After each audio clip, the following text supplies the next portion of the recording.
जय हिंद मेरे प्यारे साथियों, आप सभी का हार्दिक स्वागत और अभिनंदन है उत्कर्ष के इस शानदार से प्लेटफॉर्म पर। तो कैसे हैं आप सभी लोग? आई होप शानदार होंगे, मस्त होंगे, स्वस्थ होंगे, जबरदस्त होंगे। तो आ जाइए एक बार शुरू करते हैं आज के इस जबरदस्त से क्लास को, अल्टीमेट से क्लास को। तो आज जो है शानदार एक फिर से आपके सामने जो है PYQ लेकर आ गया हूं। अल्टीमेट क्वेश्चन आपके सामने है, तो आइए एक बार इनको करते हैं। सबसे पहला क्वेश्चन है, थर्मामीटर किस सिद्धांत पर कार्य करता है ये बताइएगा। थर्मामीटर जिसे तापमापी कहते हैं ना, तापमापी, ये किस सिद्धांत पर कार्य करता है ये आपसे पूछ रहा है। तो सिंपल सी बात है कि सर ये जीरोथ लॉ ऑफ थर्मोडायनेमिक्स पे काम करता है। तो यहां पर जिन बच्चों का आंसर बी आंसर आ रहा है वो बिल्कुल सही है। नेक्स्ट, कोणीय संवेग का बीमा। तो कोणीय संवेग होता क्या है?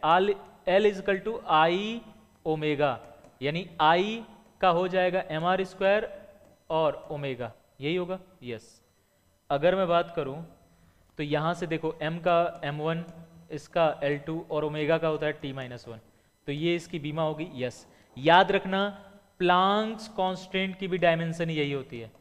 प्लांक्स कांस्टेंट की भी बीमा क्या होती है? यही होती है।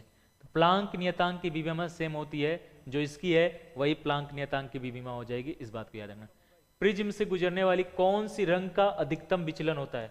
अगर प्रिज्म से देखोगे तो श्वेत प्रकाश अगर गुजरती है तो ये अपने 7 रंगों में विभक्त हो जाती है। यस, ठीक है, ये 7 रंगों में विभक्त हो जाती है। यस, तो ये 7 रंग में सबसे अधिक विचलित कौन होता है ये आपसे पूछ रहा है। तो आपको पता होना चाहिए कि विचलन का जो आपका क्रम है VIB GI वो R यानी विवग्योर, और सबसे ज्यादा विचलित होती है वॉयलेट। वॉयलेट जो है वो सबसे ज्यादा विचलित है, सबसे ज्यादा जो है आपका यहाँ पर डेविएट है। एक लड़का 140 मीटर त्रिज्या वाले अर्धवृत्ताकार ट्रैक पर जो है एक छोर से दूसरे छोर तक दौड़ता है, विस्थापन क्या होगा? अर्धवृत्ताकार ट्रैक पे यहां से यहां तक पहुंचेगा तो जाहिर सी बात है विस्थापन ये हो जाएगा।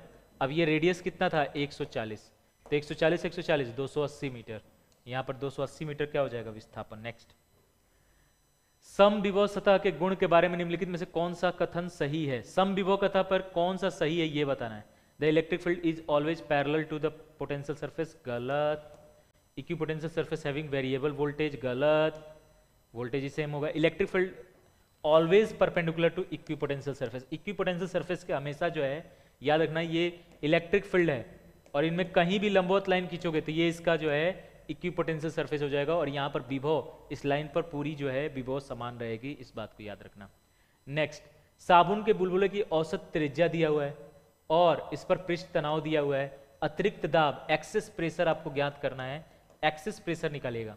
साबुन का बुलबुला दिया हो तो उसके लिए फॉर्मूला अलग है, अगर वही जल का बुलबुला दिया हो यानी वाटर बबल दिया हो तो वो अलग है। साबुन में 40, जल में 2T, तो 40/R कर दो, कितना हो जाएगा? 4 इंटू में T 12, और ये कितना है? 0.004। अरे वाह वाह भाई वाह।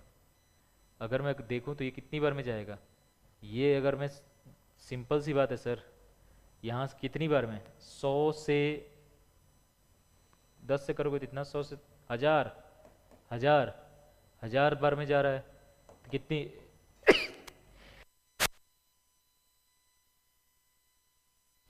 यहाँ पर आपका 12 किलो पास्कल आ जाएगा। कितना? Kilo pascal.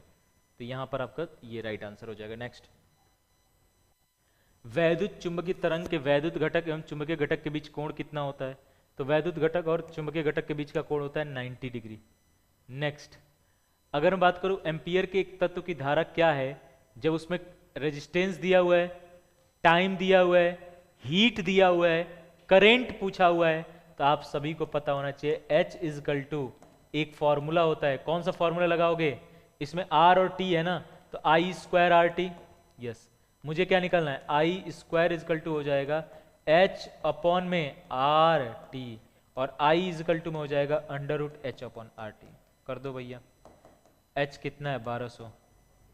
R कितना है? ऑलरेडी ये दिया हुआ है 12.5, और ये है 6।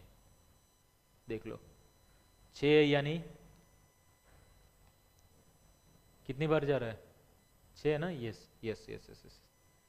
तो अगर 2 बार में 25 तो 75 आ जाएगा, 75, तो ये आ जाएगा 1200/75। देखिए कितनी बार में जाएगा ये?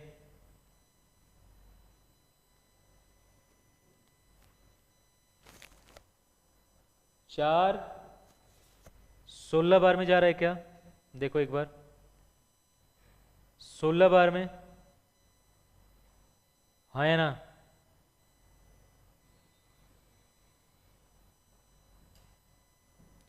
तो ये आ जाएगा 16 और बाहर आ जाएगा 4 एम्पियर करंट आएगा 16 बार में, तो अंडर रूट 16 बाहर आ जाएगा 4 एम्पियर। तो जिन बच्चों का आंसर यहां पर क्या आएगा, बी, वो बिल्कुल सही।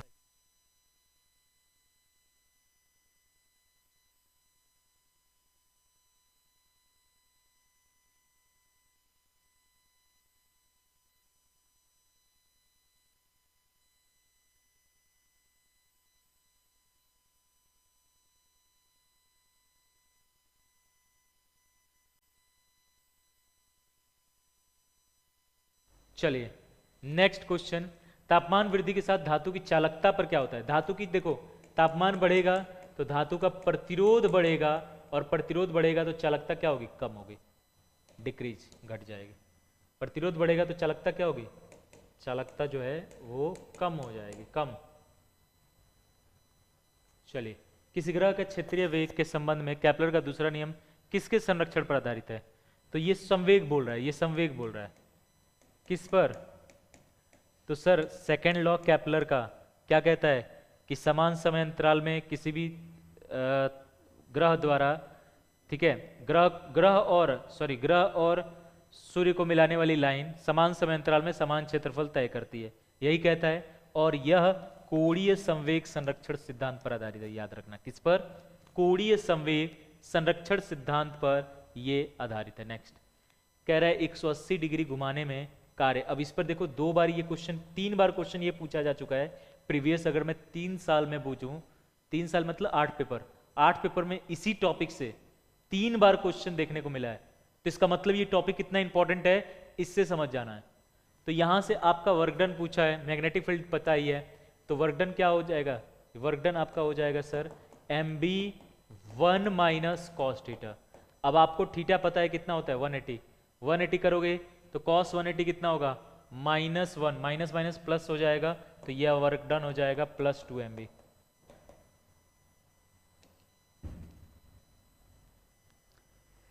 यदि धातु के एक टुकड़े का क्रॉस सेक्शन क्षेत्र दोगुना कर दिया जाए तो इसके प्रतिरोध पर इसका क्या प्रभाव पड़ेगा? If the cross section area of peace metal is double, metal की क्रॉस सेक्शन एरिया डबल किया जा रहा है, बाकी सभी चीज अनचेंज्ड है, कीपिंग द लेंथ वगैरह सब चीज अनचेंज्ड है, तो क्या हो जाएगा? तो अगर क्रॉस सेक्शन एरिया के साथ रेजिस्टेंस का रिलेशन देखोगे तो इनवर्सली रिलेशन है। समझ में आ रहा है? लेंथ वगैरह तो तुम बदल नहीं रहे हो, तो यहां से अगर मैं बात करूं एरिया को 2 गुना करोगे तो यहां पर ये रेजिस्टेंस हो जाएगा आधा। कितना हो जाएगा सर? आधा। It will be half. Cross section area अगर 2 गुना होगा तो ये आधा हो जाएगा, इस बात को याद रखिएगा। नेक्स्ट, शरीर संतुलन में इसके संबंध में कौन सा जो है सही है?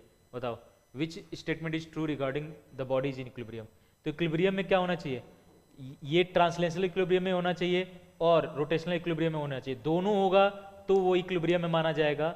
तो बोथ फर्स्ट एंड सेकंड, ये दोनों होना कंपलसरी है। नेक्स्ट, 2 समानांतर तारों के लिए IA और IB धारा ले जाने वाले पृथक्कर D की एक ही दिशा में जो है, एक ही दिशा में क्या कर रहे हैं? एक ही दिशा में जो है, ये एक ही दिशा में किसी भी तार की लंबाई L पर गति कर रहे हैं, तो एक ही दिशा में गति कर रहे हैं, तब आपको बताना है कि इनमें से जो है कौन सा आंसर जो है करेक्ट हो जाएगा, यह आपको बताना है। तो कौन सा आंसर करेक्ट होगा? तो सबसे पहले तो ये देख लो कि अगर एक ही दिशा में काम कर रहे हैं, करंट अगर एक ही दिशा में जा रहा है, तो यहां पर ये हो जाएगा क्या? अट्रैक्टिव। तो सबसे पहले तो आधा आंसर ऐसे ही निकाल दो जो रिपल्सिव है, और नीचे क्या होता है? μ0 LIAIB/2πD। तो यहां पर आपका डी आंसर बिल्कुल सही है। देखिएगा, अट्रैक्शन, और वो भी फॉर्मूला कितना? इतना। नेक्स्ट, एक बच्चा एक समतल दर्पण की तरफ जो है 5 मीटर पर सेकंड से दौड़ रहा है, तो उसे छवि अपने ओर आती हुई दिखाई देगी किससे? तो इसमें देखो, छवि अपने ओर उसको किससे दिखाई देगी? तो वो ये देखेगा, तो इसके सापेक्ष वेग कितना होगा ये पूछ रहा है, इसके सापेक्ष वेग। तो सापेक्ष वेग हमेशा याद रखना, अगर ये 5 से दौड़ रहा है ना, तो ये भी इधर की तरफ किससे दौड़ेगा? 5 से। इमेज भी इधर की तरफ 5 से आएगी, लेकिन मिरर के सापेक्ष, इसके सापेक्ष देखोगे तो ऑलरेडी ये 5 से आ रहा है, ये भी 5 से आ रहा है, तो यहां पर हो जाएगा 10, रिलेटिव में 10। एक सरल लोलक की समयावधि संबंध में सही कथन चुने, यानी choose the correct statement regarding the time period of a simple pendulum. पृथ्वी के ध्रुवों पर पेंडुलम की समयावधि जो है वो भूमध्य, सिंपल देखो टी जो है इनवर्सली प्रोपोर्शनल होता है अंडर रूट जी के। अब जी के साथ देख लो जो रिलेशन है, तो पृथ्वी के ध्रुव पर जी ज्यादा होता है तो वहां पे समयावधि क्या होगा, कम होगा। ठीक है, पृथ्वी के ध्रुवों पर पेंडुलम की समयावधि भूमध्य रेखा की तुलना में कम होती है, बिल्कुल सही। क्यों? क्योंकि ध्रुवों पर जी ज्यादा है इसलिए टाइम पीरियड वहां पे कम है। ध्रुवों पर क्या है, ध्रुवों पर जी ज्यादा है तो इसलिए वहां पर कम होगा। नेक्स्ट, इनमें से कह रहा है which of the following is shows the correct relationship between current I, drift velocity Vd, number of free electron, A cross sectional area। तो आपको पता है कि क्या होता है, आपको पता है कि Vd इजकल टू होता है I अपॉन NEA। तो सर I इजकल टू क्या होगा, NEA Vd। ये रिलेशन सही है। ड्रिफ्ट वेलोसिटी का ये फॉर्मूला 2 बार पूछा जा चुका है, 2 बार ऐसा क्वेश्चन पूछा जा चुका है। ठीक है, ध्यान में रखना। चलिए, यहां पर म्यूचुअल इंडक्टेंस की, म्यूचुअल इंडक्टेंस हो या सेल्फ इंडक्टेंस हो, यूनिट और डायमेंशन तो सेम ही होंगे इसके, कोई अलग तो होगा नहीं, हाँ या ना, यस। तो अलग तो होगा नहीं सर, तो इनमें से कौन सा हो जाएगा, तो इनमें जो है सिंपल है M1 L2 T-2 A-2, ये इसका क्या हो जाएगा, वीमा। ये इसका क्या होगा बंधु, वीमा।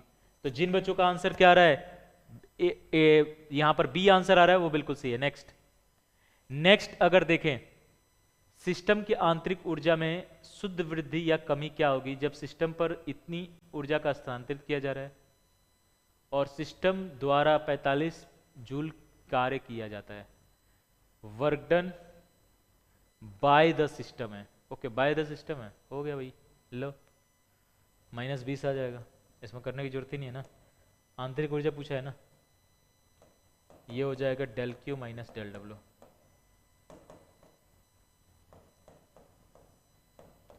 25 माइनस 45 -20।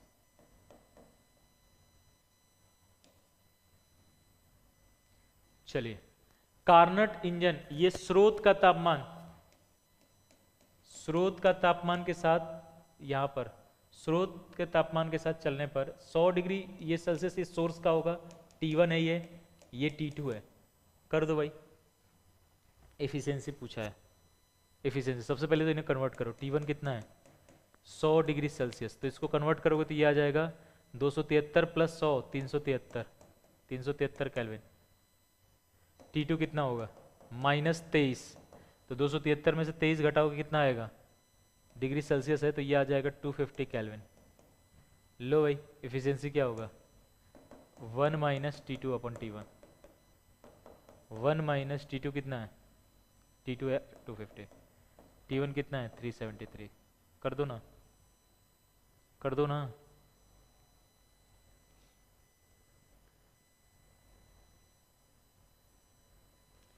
कितना आ रहा है, ये ओवरऑल अगर देखें 33, कितना देखो डिवाइड करके,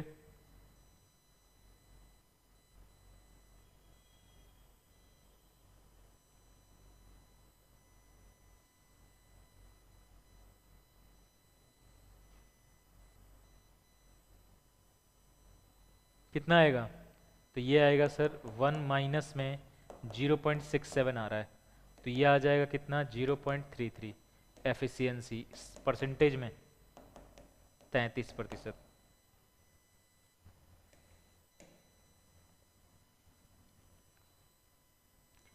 दस कूलाम के आवेश को 5 वोल्ट के समविभव सतह में 2 बिंदुओं तक स्थानांतरित करने में किया गया कार्य क्या होगा। अब इससे आसान क्वेश्चन क्या पूछेगा,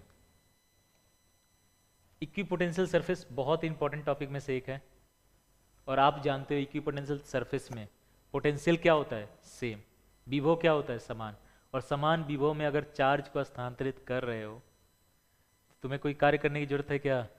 ये बोलो। समान विभव में अगर तुम स्थानांतरित कर रहे हो बच्चे, तो क्या तुम्हें कार्य करने की जरूरत है क्या? कोई मतलब है क्या? हाँ, कोई इल्तजा है? कोई जरूरत है? बन रही है क्या जरूरत? कोई जरूरत नहीं है। तो यहां पर क्या हो जाएगा? 0। चलिए 23 नंबर क्वेश्चन। एमकेएस प्रणाली में ऊर्जा की इकाई क्या हो जाएगी? एमकेएस प्रणाली में ऊर्जा की इकाई, वेरी गुड। एमकेएस में बताना है, ध्यान से एमकेएस में बताना है, इनमें से ऊर्जा की कौन सी इकाई हो जाएगी एमकेएस प्रणाली में? फर्स्ट कौन सी हो जाएगी?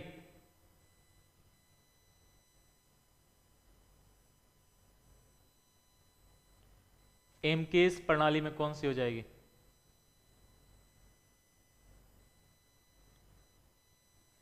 और अभी जो है 17 तारीख को आपकी बहुत शानदार मैराथन आने वाली है, ठीक है? पूरा कंप्लीट फिजिक्स, पूरा फिजिक्स जो है एक क्लास में कराऊंगा। ये सारे जैसे इक्विपोटेंशियल सरफेस बहुत इंपॉर्टेंट लग रहा है ना आपको, सब कराएगा भाई तुम्हारा। अल्टीमेट क्वेश्चंस का है, सारे जो है क्वेश्चंस होंगे और जबरदस्त तरीके से होंगे, मतलब मजा आ जाएगा आपको। ये बात याद रखना, मजा आ जाएगा, लिटरली बता रहा हूं मैं, आनंद आ जाएगा आपको, ठीक है? तो एकदम निश्चिंत होकर आपको जो है ये काम पूरा हम लोग शानदार तरीके से करेंगे। यहाँ पर अगर मैं बात करूँ तो प्रणाली में ऊर्जा की इकाई क्या हो जाएगी सर? तो ये एमकेएस एसआई की सिमिलर ही है, तो जूल होगा। चलिए, स्प्रिंग स्थिरांक दिया हुआ है, इनिशियली स्ट्रेच्ड पोजीशन दिया है, from un stretch position, then the work done required to stretch further another 8 centimetre. और 8 सेंटीमीटर स्ट्रेच करने में कितना कार्य करना पड़ेगा? और 8 सेंटीमीटर स्ट्रेच करने में कितना कार्य करना पड़ेगा, ये आपको बताना है।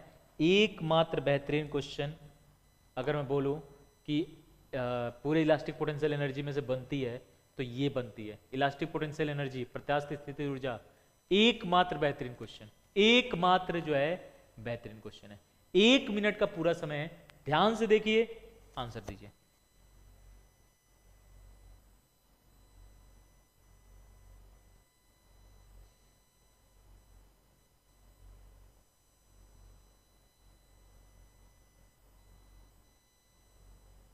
ध्यान से देखो, पहले 2 सेंटीमीटर फिर 8 सेंटीमीटर।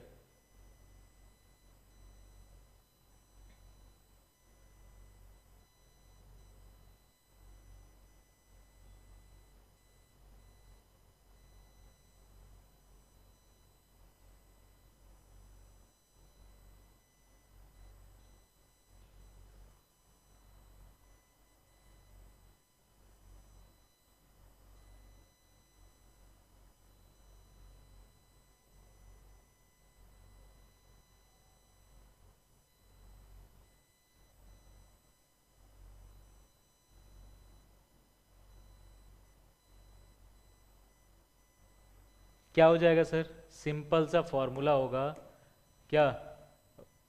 वर्क डन यहाँ पर 1/2 के x2 का स्क्वायर माइनस x1 का स्क्वायर, बस कर दो ना। क्या हो जाएगा? 1/2 के कितना है? 5 गुणे 10 की पावर 3, ठीक है, इनटू में 8 सेंटीमीटर है, हाँ सेंटीमीटर है, तो सेंटीमीटर को मीटर करना पड़ेगा ना। तो यानी इसको मैं 8 और 2 10 हो जाएगा। x2 कितना हो जाएगा? पहले 2 सेंटीमीटर ऑलरेडी था, 8 किया और तो 10 हो गया, तो 10 सेंटीमीटर यानी 0.1 का स्क्वायर, और माइनस में 2 सेंटीमीटर 0.02 का स्क्वायर। वाह भाई वाह, ठीक है। तो अगर मैं बात करूं तो ये आपका हो जाएगा कितना? ये हो जाएगा 1/2 इंटू में 5 इंटू में 10 की पावर 3, और ये हो जाएगा आपका 0.01, ठीक है, 0.01, ठीक है, और माइनस में 0.02 इंटू 0.02 अगर करोगे तो ये आपका हो जाएगा कितना, 0.004, याद रखना। ठीक है, या इसको ऐसे कर लो ना, एक काम करो, इसको लिख लो 10 गुणे 10 की पावर -2 का स्क्वायर, ऐसे कर लो, हाँ सबसे अच्छा। और माइनस 2 गुणे 10 की पावर -2 का स्क्वायर, ऐसे कर लो, सबसे अच्छा है। हाँ, ये हो जाएगा कितना, 100 गुणे 10 की पावर -4, और माइनस में 4 गुणे 10 की पावर -4, यही होगा। यस, अब ये हो जाएगा कितना, यहाँ से देखोगे, यहाँ से देखोगे तो 10 की पावर -4 को कॉमन ले लो, तो 2 गुणे 5 गुणे 10 की पावर कितना आ रहा है, 3 गुणे 10 की पावर -4 कॉमन, ये 100 -4 96, तो यहाँ आपका 1/2 5 बच जाएगा, -1 10 की पावर -1 इंटू 96, समझ गए। अब यहाँ से 2 से काटोगे तो ये आपका कितनी बार में जाएगा सर, कितनी बार में जाएगा देखो, तो ये आपका जाएगा, याद रखना 45 3 48 टाइम्स में, और इसको अगर इससे करोगे तो ये आ जाएगा 4.8, तो लगभग 25 जूल, सॉरी 4.8 इंटू 5 कर दो, 8 5 40, 24 आ जाएगा, 24 जूल, 24 जूल जो है राइट आंसर हो जाएगा। बेहतरीन क्वेश्चन में से एक, मैंने बोला ही। यदि अन्य मापदंडों को अपरिवर्तित रखते हुए समानांतर प्लेट संधारित्र के बीच की दूरी आधी कर दिया जाए तो नई धारिता क्या होगी। तो आपका पता ही है, धारिता का फॉर्मूला है K/D, डी के साथ कैसा रिलेशन है, इनवर्सली। तो प्लेट के बीच की दूरी आधी करोगे तो ये डबल हो जाएगा, आधी करोगे तो double, 2 times of initial capacitance, 2 times of initial capacitance. चलिए, क्यूरी तापमान से ऊपर लौह चुंबकीय पदार्थ को करोगे गर्म तो ये क्या बन जाएगा, बिकम्स पैरामैग्नेटिक। अनुचुंबकीय पदार्थ जो है वो क्या बन जाएगी आपका, सॉरी लौह चुंबकीय पदार्थ जो है अनुचुंबकीय पदार्थ बन जाती है अगर क्यूरी टेम्परेचर से ऊपर गर्म करेंगे तो। ये तो थी शानदार आपकी जो है क्वेश्चंस बच्चे। अगर मैं बात करूं तो फिर याद रखना आपकी जो है शानदार मैराथन 17 तारीख से स्टार्ट हो रही है।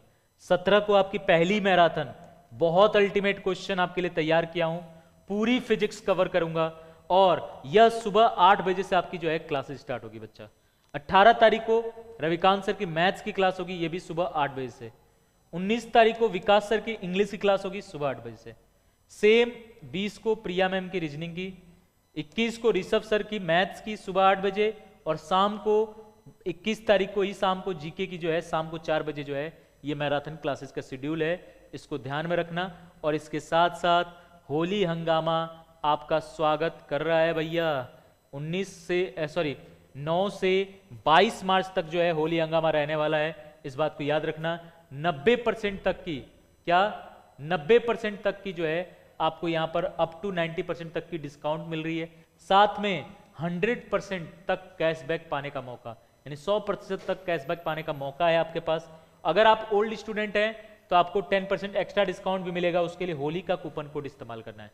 याद रहे जो कैशबैक आएगा आपका वो 5 से 7 दिन में आपके अकाउंट में आएगा, इस बात को ध्यान में रखना, ठीक है। और इसके साथ साथ ये सारे कोर्सेज जो अभी अप्रैल में स्टार्ट होने वाले हैं, भले वो एक्स ग्रुप की जोधपुर क्लासरूम बैच हो, या वाई ग्रुप की क्लासरूम बैच हो, या XY ग्रुप की जो है क्लासरूम बैच हो, या आर्मी GD की क्लास हो, या NDA फाउंडेशन NDA टारगेट की क्लासेज हो, ये सारी भले इंडियन आर्मी NA की या योद्धा की, जो आर्मी क्लर्क की हो, आर्मी टेक्निकल की हो, ये सारी बैचेज पर जो है डिस्काउंट है।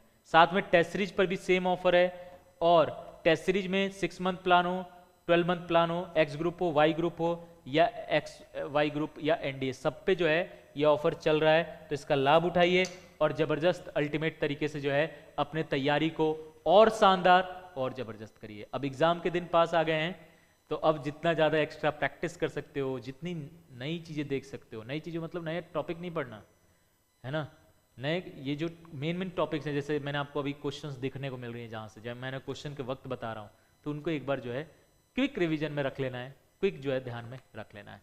तो ये शानदार सी क्लास आपके लिए थी। आज की सेशन को यहीं तक रखेंगे, मिलेंगे कल, और 17 तारीख को मैराथन में भी शानदार तरीके से। आप सभी को होली की बहुत बहुत शुभकामनाएं। जय हिंद, जय भारत।